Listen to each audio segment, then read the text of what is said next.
You're listening to That Home Loan Hub. I'm Zibuni Salimova, here to make home loans and property investing simple, smart, and stress-free.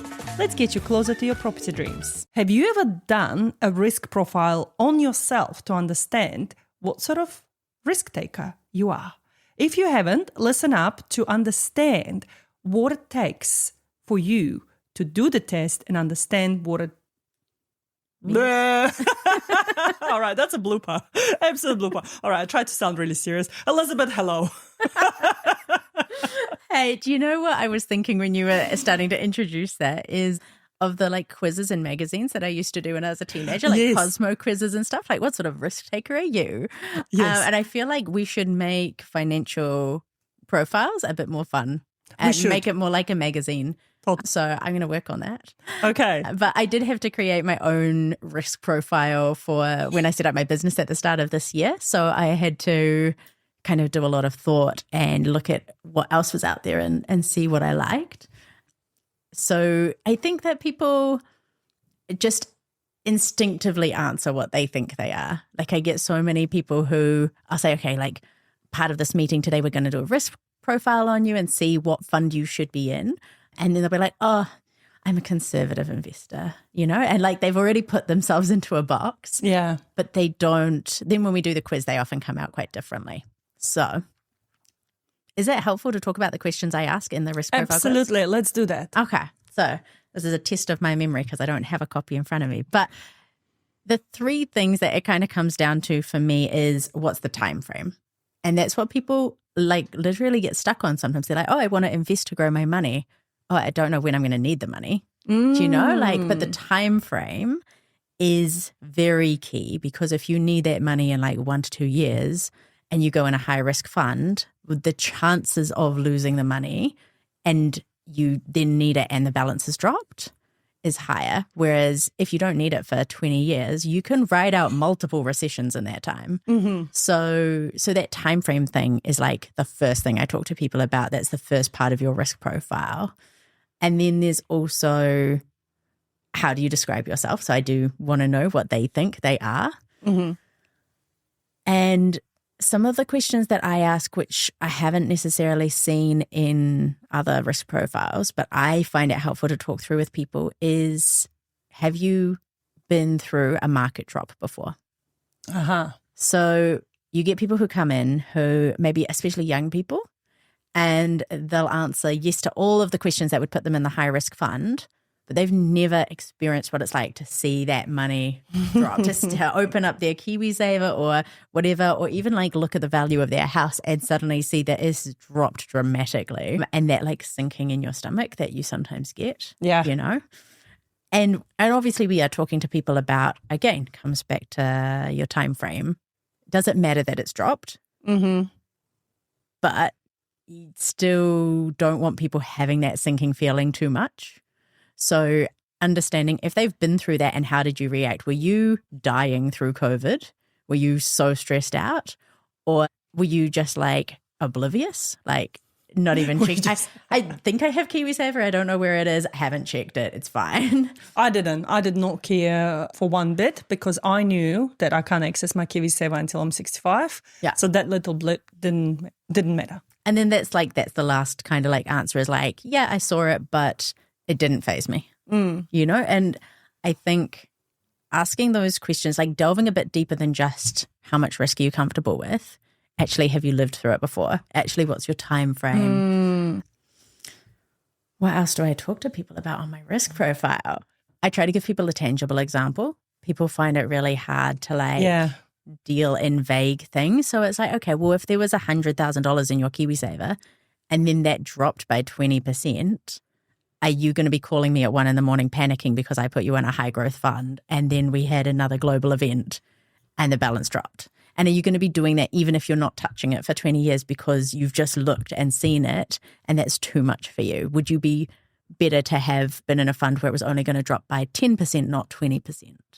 That's what we kind of want to work out is what's the maximum risk someone could take and they can still sleep at night if something goes wrong. You've just reminded me, and I guess because you've got a medical background, you'll relate to this, as when people go to have a surgery and they have to sign this form that, if you do the surgery, you might come out and you might have a brain aneurysm, or, you may not wake up at all, or you may never talk or walk or whatever, and it could be a simple surgery of something. Yeah. But because the risks are there, you have to outline all these risks. And they may not ever happen. You hope not. You hope not. You may, have a surgery, come out and be better off having this surgery. But the medical society has to tell you about the risks. And I guess it's the same in your industry and my industry, is that we have to present all these risks and test people, stress test them. Yeah. How willing are they to take certain risks? And are they better off not going through a full procedure, but maybe get half a procedure, not go full? I don't think you should become a doctor. Thank God. We just didn't do half the surgery for you. Right, it's a good example. We're just trying to lighten the mood here.